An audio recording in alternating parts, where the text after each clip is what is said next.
This is Miss Eliana. I'm so excited to be in LL this summer, and now I'm going to read to you one of my favorite books, A Bad Case of Stripes.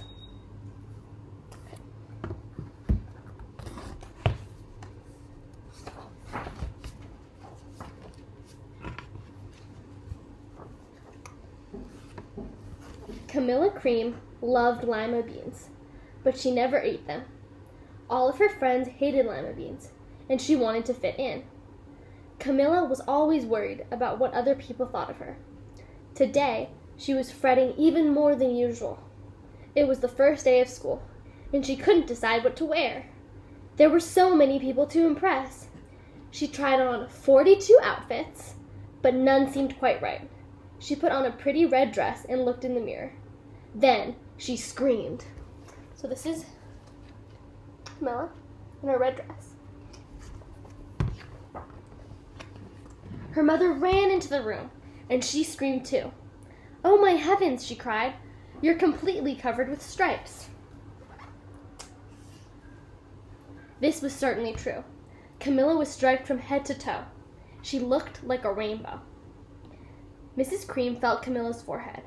"Do you feel all right?" she asked. "I feel fine," Camilla answered. "But just look at me." "You get back in bed this instant," her mother ordered. "You're not going to school today." Camilla was relieved. She didn't want to miss the first day of school, but she was afraid of what the other kids would say, and she had no idea what to wear with those crazy stripes. That afternoon, Dr. Bumble came to examine Camilla. "Most extraordinary," he exclaimed. "I've never seen anything like it.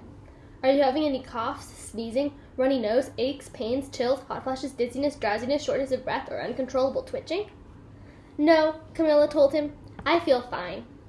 "Well then," Dr. Bumble said, turning to Mrs. Cream, "I don't see any reason why she shouldn't go to school tomorrow. Here's some ointment that should help clear up those stripes in a few days. If it doesn't, you know where to reach me." And off he went. The next day was a disaster. Everyone at school laughed at Camilla. They called her Camilla Cram and Night of the Living Lollipop. She tried her best to act as if everything were normal, but when the class said Pledge of Allegiance, her stripes turned red, white, and blue, and she broke out in stars. See? She looks like an American flag.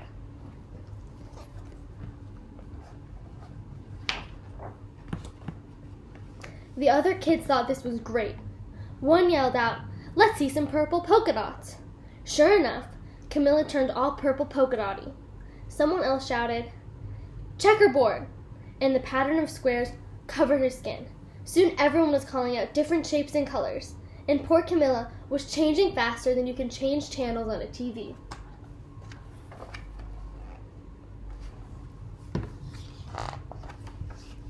That night, Mr. Harms, the school principal, called.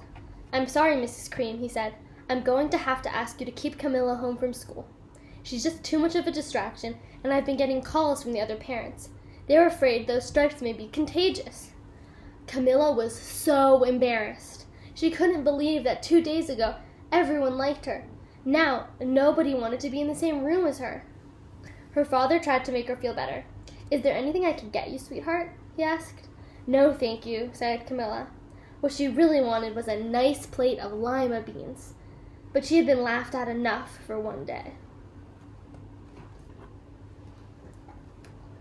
Her parents are pretty worried.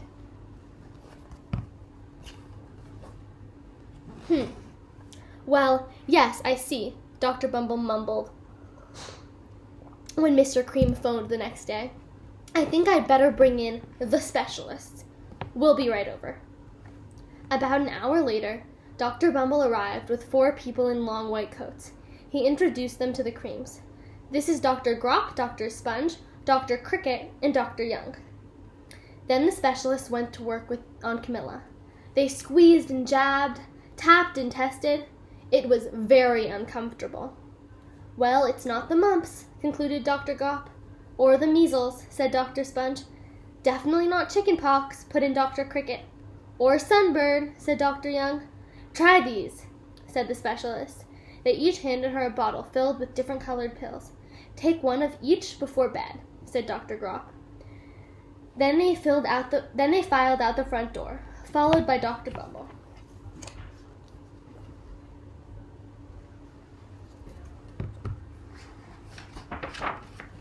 That night, Camilla took her medicine. It was awful. When she woke up the next morning, she did feel different, but when she got dressed, her clothes didn't fit right. She looked in the mirror, and there, staring back at her, was a giant, multicolored pill with her face on it.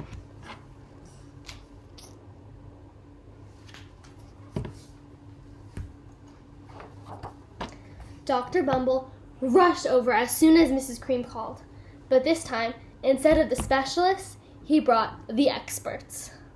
Dr. Gord and Mr. Mellon were the finest scientific minds in the land. Once again, Camilla was poked and prodded, looked at and listened to. The experts wrote down lots of numbers. Then they huddled together and whispered. Dr. Gord finally spoke. "It might be a virus," he announced with authority. Suddenly, fuzzy little virus balls appeared all over Camilla. "Or possibly some form of bacteria," said Mr. Mellon. Out popped squiggly little bacteria tails. "Or it could be a fungus," added Dr. Gord. Instantly, Camilla was covered with different colored fungus blotches. The experts looked at Camilla, then at each other. "We need to go over these numbers back again at the lab," Dr. Gord explained. "We'll call you when you know something." But the experts didn't have a clue, much less a cure.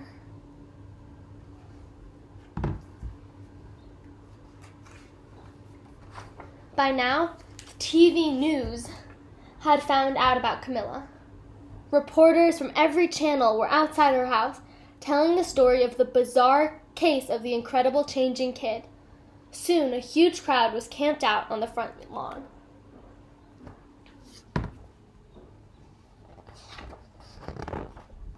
The Creams were swamped with all kinds of remedies, psychologists, allergists, herbalists, nutritionists, psychics, an old medicine man, a guru, and even a veterinarian.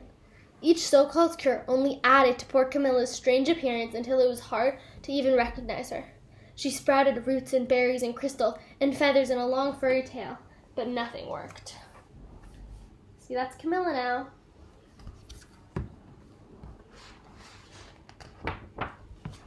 One day, a woman who called herself an environmental therapist claimed she could cure Camilla. "Close your eyes," she said. "Breathe deeply and become one with your room." "I wish you hadn't said that," Camilla groaned. Slowly, she started to melt into the walls of her room. Her bed became her mouth. Her nose was her dresser. 2 paintings were her eyes. The therapist screamed and ran from the house. "What are we going to do?" cried Mrs. Cream. "It just keeps getting worse and worse." She began to sob. That's her mouth, her eyes.